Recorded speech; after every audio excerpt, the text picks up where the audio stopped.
Kok kadang ngerasa kita itu di sini-sini aja. Kok kadang kita ngerasa kita nggak berkembang. Quarter life crisis nih Kak Niko ya. Memang ini bahasan yang kayak nggak pernah habisnya ya. Krisis yang terjadi di seperempat tahun kehidupan kita. Oke. Yang jadi problem adalah quarter life crisis ini terjadi di usia 20-an awal sampai 30-an Kak. Tidak ada angka sakleknya. Terus abis itu di fase ini ternyata banyak banget. Ada di karir, ada masalah dengan diri kita sendiri, ada masalah dengan pasangan, dan isu-isu personal lainnya. Apakah benar ada yang namanya penyakit mental atau itu termasuk hanya mohon maaf ada kalimat orang bilang lu cuma self diagnose aja gitu. Lu itu sebenarnya nggak seberat itu gitu.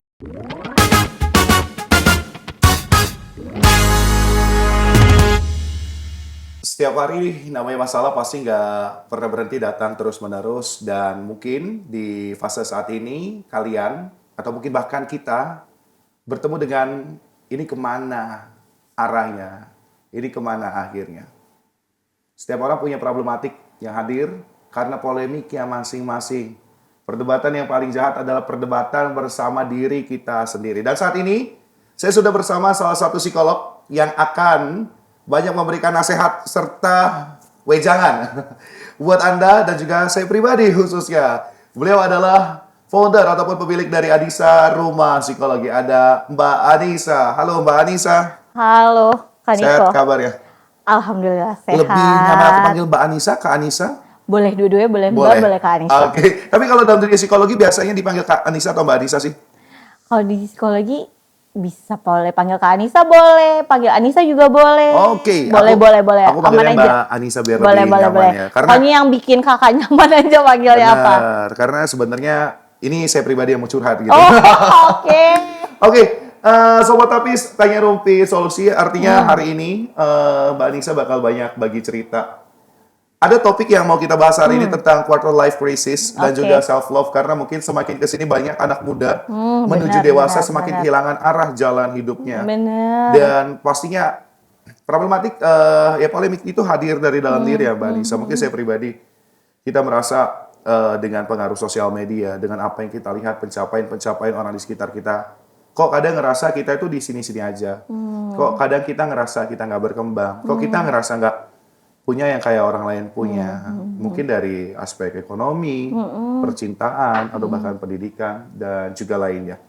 Dan kali ini Mbak Anissa, sebelum kita semakin lebih dalam kupas quarter life crisis, sebenarnya apa sih istilah dan juga arti dari quarter life crisis versi kamu? Oke. Ini bahasan quarter life crisis nih Kak Niko ya. Memang ini bahasan yang kayak nggak pernah habisnya ya.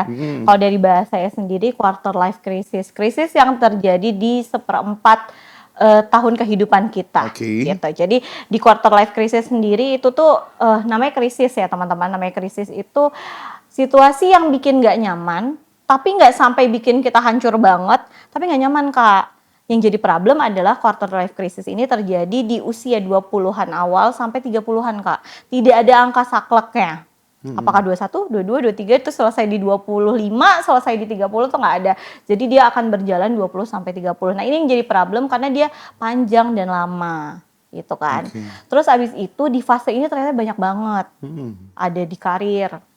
Ada masalah dengan diri kita sendiri, ada masalah dengan pasangan, terus dan isu-isu personal lainnya, termasuk di dalamnya kesehatan juga Kak. Jadi kadang-kadang di usia ini nih baru kita lebih aware dengan diri kita, kesehatan kita. Jadi banyak banget deh, ini yang makanya dibilang tadi krisis, dibilang kita dipukul sekali langsung hancur, enggak nih, ini tapi kecil-kecil, sedikit-sedikit tapi nggak nyaman dan lama. Itu dia yang bikin kita kayaknya tumbang enggak, tapi tegap juga enggak gitu loh, dalam fase yang lama. Gitu sih kurang lebih.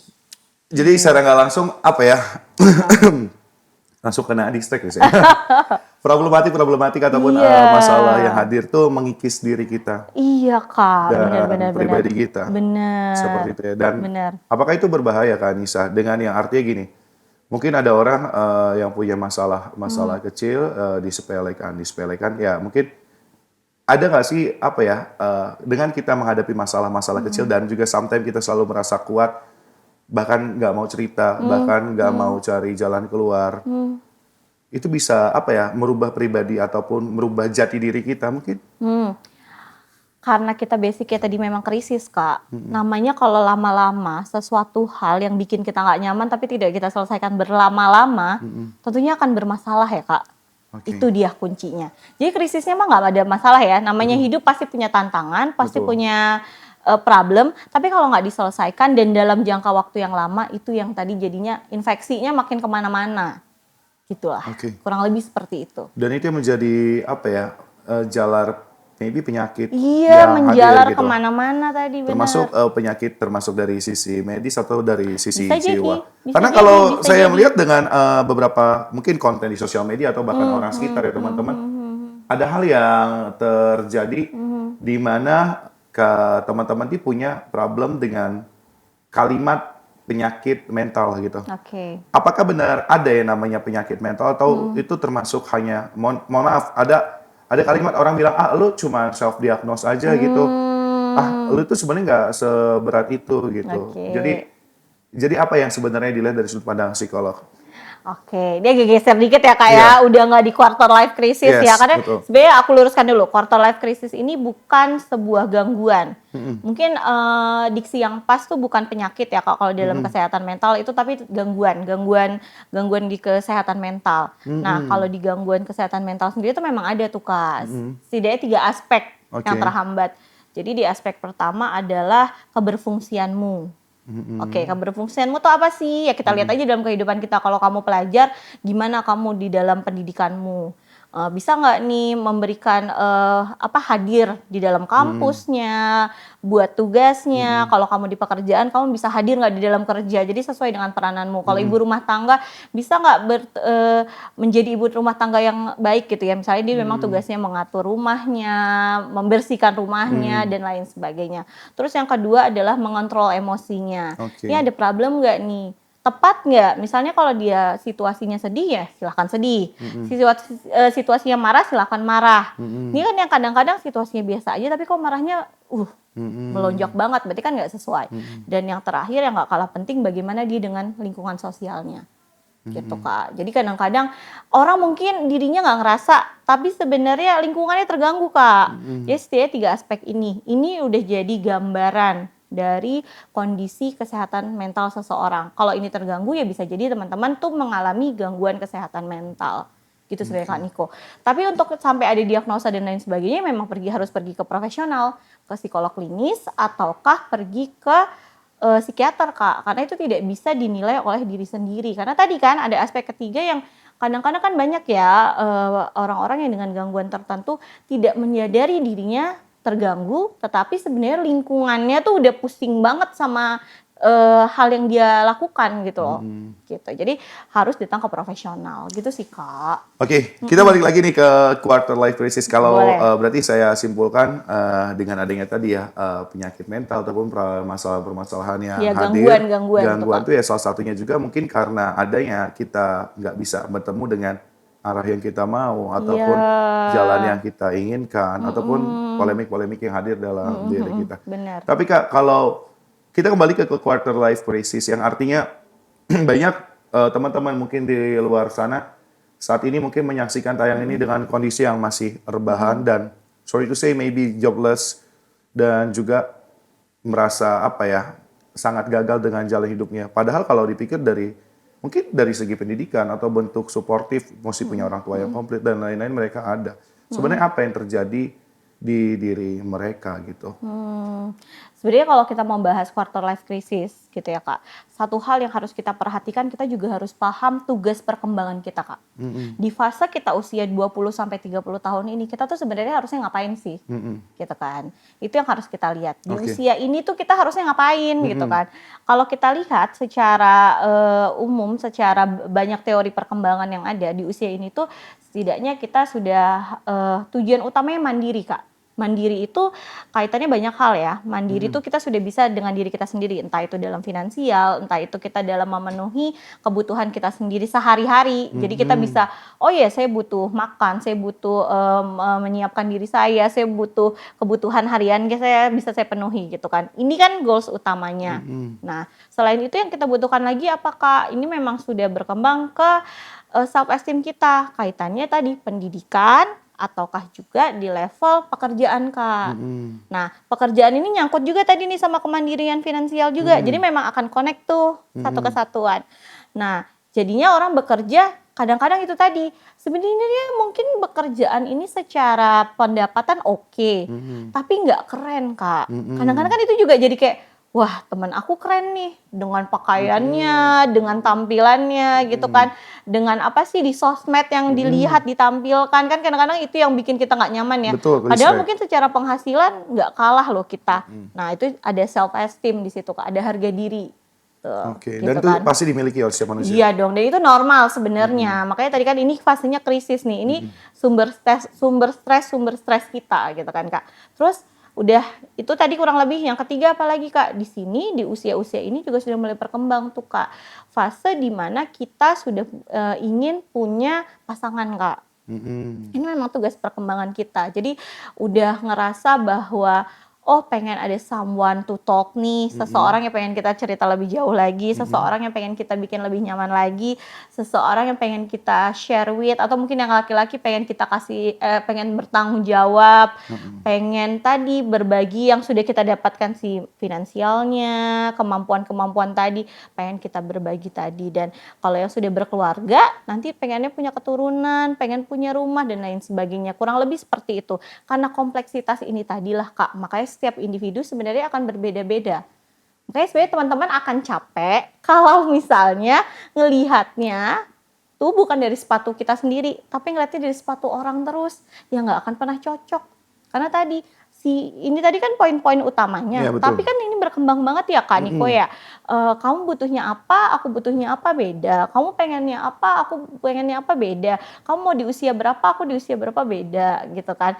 Jadi nggak akan pernah cukup gitu kan. Nah sama Kak Niko nih misalnya aku udah ngerasa kemarin kayak kerenan Kak Niko, sekarang kerenan aku cukup nih. Akhirnya aku pindah ke yang lain. Akhirnya nggak pernah habis gitu loh.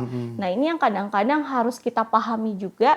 Kenapa sih si krisis ini nggak selesai-selesai? Makanya tadi Kak, bener banget kaitannya dengan self love. Karena batas cukup itu pada akhirnya dengan siapa? Dengan kita sendiri, Kak. Bukan orang lain. Kak Niko mah menjalankan hidup Kak Niko, aku jalanin hidup aku kan. Jadi mau Kak Niko tampilin kebahagiaan Kak Niko itu seharusnya tidak mengiritasikan aku gitu loh. Gak irritate me gitu kan harusnya. Tapi kenapa bisa mengganggu aku ketika itu aku yang menciptakan makna itu gitu loh, Kak. Gitu. Tapi mungkin banyak orang yang sejauh ini ataupun mungkin pemirsa yang ada di rumah bingung bagaimana untuk mencintai dirinya atau bahkan mengenali dirinya sendiri gitu. Yang artinya secara nggak langsung itu menjadi alasan kita bertemu dengan problematik ataupun polemik di fase usia 20 sampai dengan menuju 30 ataupun di fase menuju dewasa.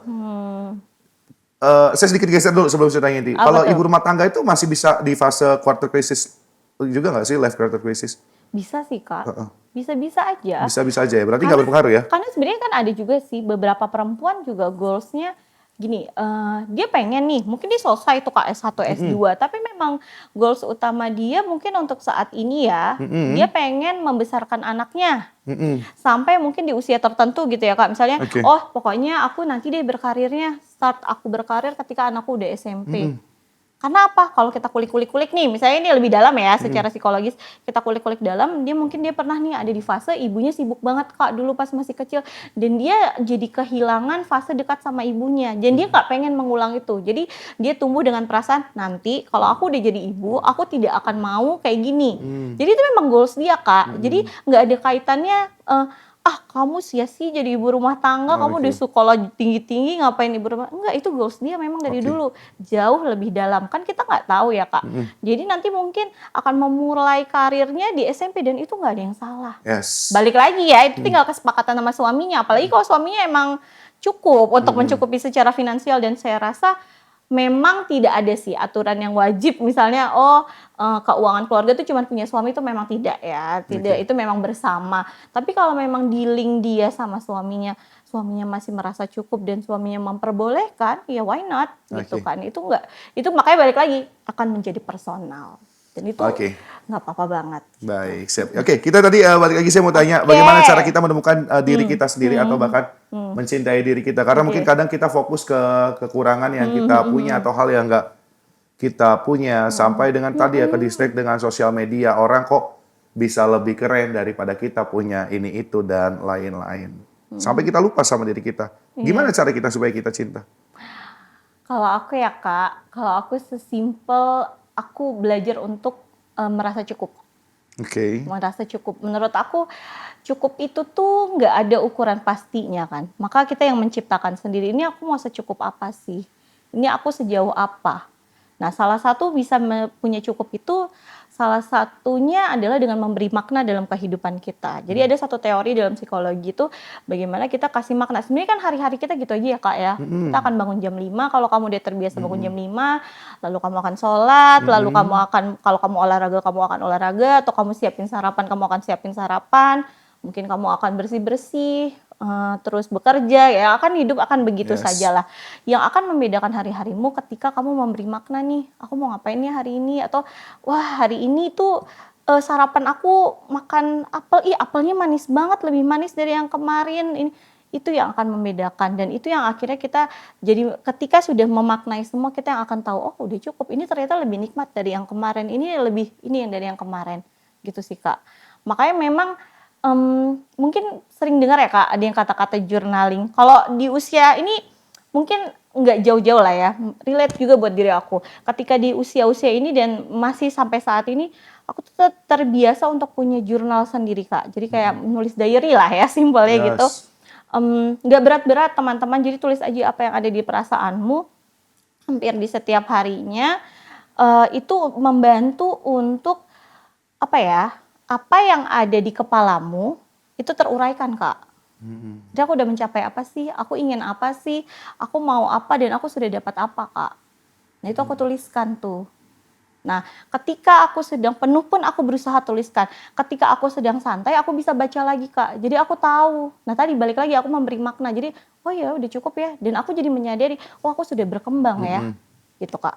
Termasuk di karir ya Kak. Di awal-awal aku berkarir dulu, di 10 tahunan yang lalu, aku juga demikian. Oh aku pengen ya, misalnya nih aku pengen dong di TVRI gitu ya. Dan itu kecapean misalnya ya.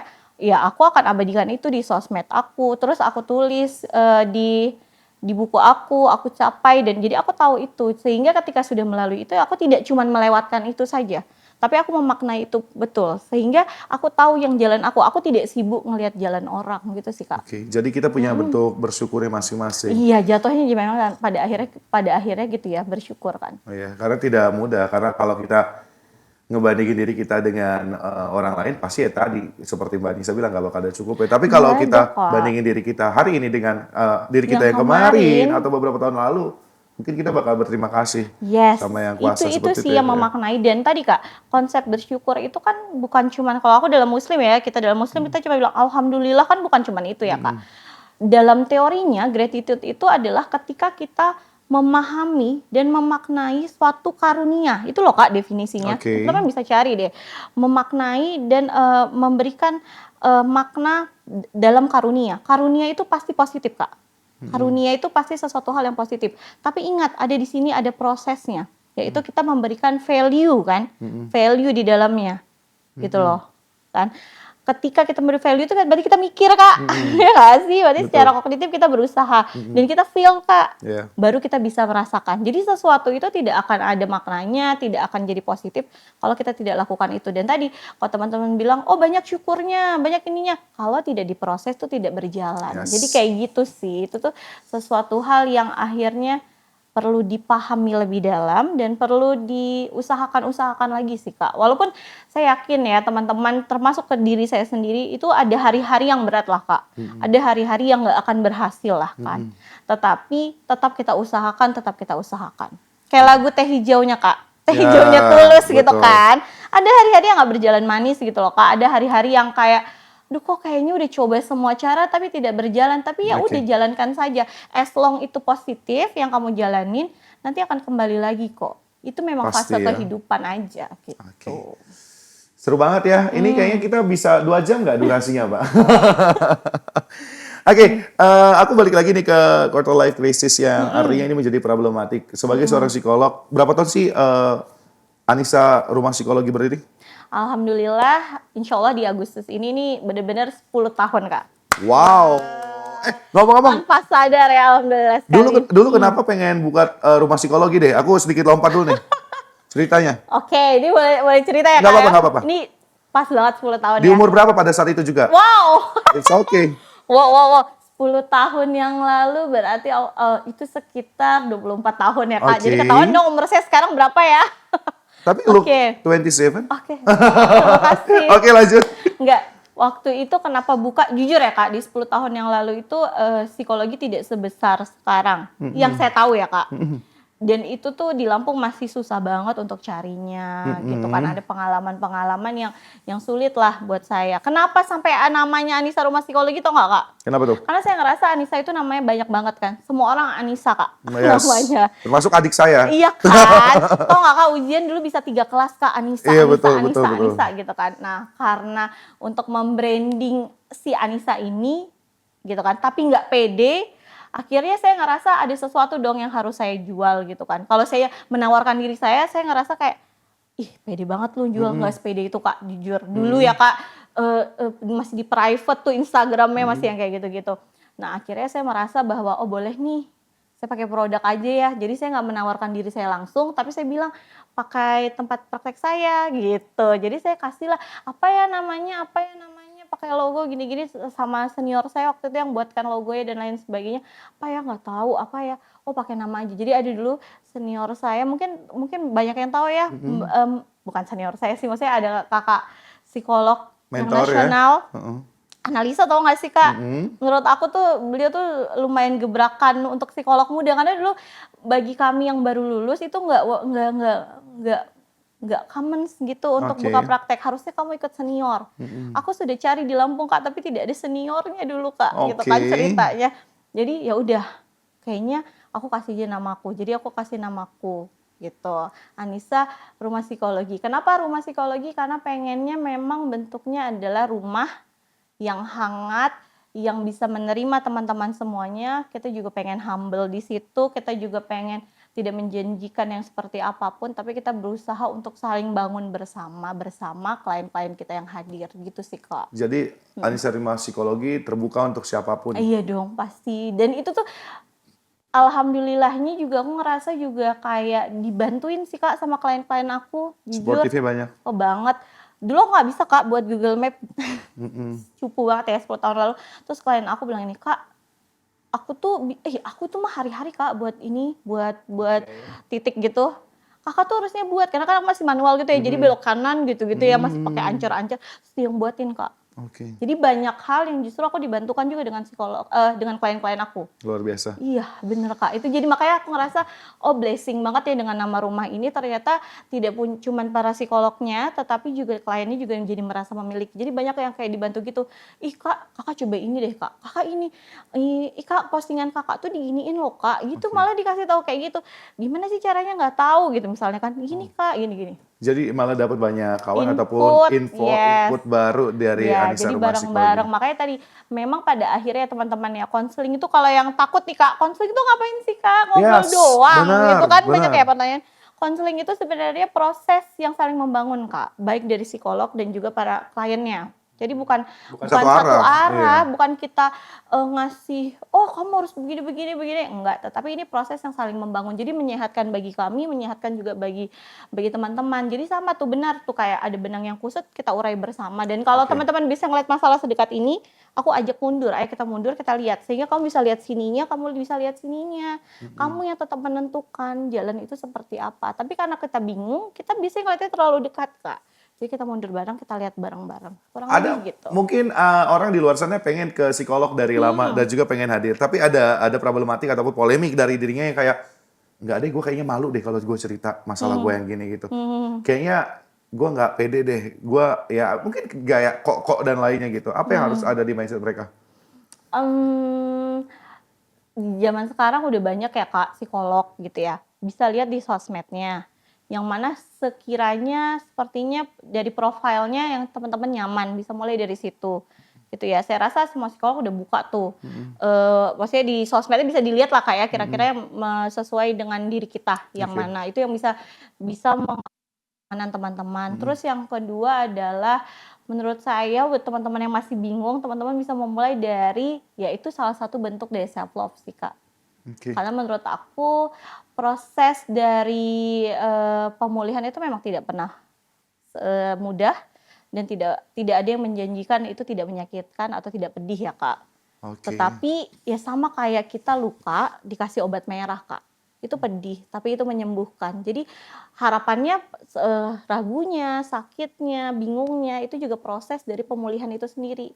Jadi ketika nanti pulih teman-teman benar-benar menghargai pemulihan itu bahwa aku sampai di titik ini tidak semudah itu. Milih psikolog aja aku sesusah itu, datang konseling aja aku sesusah itu. Mengorbankan banyak hal, Yes. waktu termasuk uang. Yes, benar. Jadi itu yang jadi penguatnya. Justru itu jadi penguatnya juga Kak, menurut aku. Aku penasaran deh, kayaknya kita perlu buat banyak part deh di episode bersama Boleh. Kak Anissa. Mungkin Kak Anissa mungkin nanti kalau ada podcast di ruang rumahnya boleh nanti aja. Karena ini seru banget. Saya penasaran juga pastinya dengan kehidupan seorang Anissa di balik Anissa Rumah Psikologi. Aduh. Karena saya sangat bersyukur di kesempatan hari ini bisa ngobrol dan juga pastinya bisa banyak kasih insight ke teman-teman saya yang menyaksikan podcast Tapis kali ini. Tapi ya tadi karena kita durasi deh ya, saya udah dapat banyak bisikan ke Anissa. Untuk mereka yang saat ini dalam posisi ataupun di fase yang bisa dikatakan bingung untuk pulang dan bahkan nggak tahu arah tujuan jalan hidupnya. Dan sampai saat ini maybe masih merasa nggak kenal dengan dirinya. Aku boleh nggak sih minta pesan bagi mereka untuk semakin mencintai dirinya atau apa yang harusnya mereka lakukan? Silahkan Kak Anissa. Oke. Buat teman-temanku semua, buat adik-adikku semua, ini fase kita sama-sama ya. Ini juga fasenya buat aku juga kok di fase quarter life crisis ini. Jadi harapanku adalah apapun yang kamu cobakan, apapun yang kamu lakukan, itu semua positif. As long itu positif, lakukanlah gitu kan. Ini fase yang nggak mudah, ini juga mungkin fase yang pertama buat kita. Jadi mungkin trial dan error itu menjadi hal yang penting di momen ini. Jadi silahkan coba sebanyak apapun, silahkan kenali dirimu dengan cara yang positif. Apapun itu, yang terpenting kamu harus ingat ini semua akan berlalu. Gitu ya. Yang terpenting lakukan dengan cara yang positif. Itu saja. Kalau butuh bantuan, ingat masih banyak orang-orang yang akan membantu, termasuk kami para psikolog siap membantu kamu. Gitu. Wow. Kak Anissa Oke. keren banget. Thank you so much. Aku Sama-sama, Kak ngerasa Niko. ini dinasehatin langsung, makanya selama Kak Anissa ngomong aku lihat monitor. Ini keren banget karena itu tadi ya. Ternyata orang banyak omong kayak saya juga perlu banyak ngedengerin orang lain apalagi psikolog gitu Sama-sama, ya. Kak. Sama-sama itu sama-sama kok kalau itu. Aduh, semoga segala hal baik membersamai Kak Anissa dan pastinya juga untuk teman-teman yang ada di rumah ataupun pengen lebih ngobrol lebih dalam lagi dan lebih dekat lagi sama Kak Anissa bisa langsung map siapa Kak Anissa rumah? Anissa_rumah psikologi. Anissa_rumah psikologi dan sosmednya itu sama. Dan itu sosmednya. Oke. Oke. Terus kalau sosmed aku di Anissa Rahmanita. Oke, boleh banget. Ini kayaknya ada deh di bawah ini ya. Langsung Oke. aja, langsung follow. Kalau Boleh, mau boleh. curhat lewat direct message. Kalau komen kayak dilihat orang deh ya. Boleh kalau Monggo DM ya. kalau memang mau ya boleh kok boleh. Oke, karena senantiasa semoga hal baik hari-hari kita semua, hari-hari Anda semua dikelilingi dengan banyak hal baik. Anissa, saya selalu terima Sehat kasih. selalu juga Kak Niko. Banyak mendukung jiwa-jiwa yang banyak patah arah Amin. untuk menuju kesembuhannya masing-masing. Amin, amin, amin. Panjang amin. usia dengan Amin. segala kebaikanmu. Amin. Dan Sobat Tapis, kita tunggu part selanjutnya bareng Kak Anissa ya. Sampai jumpa.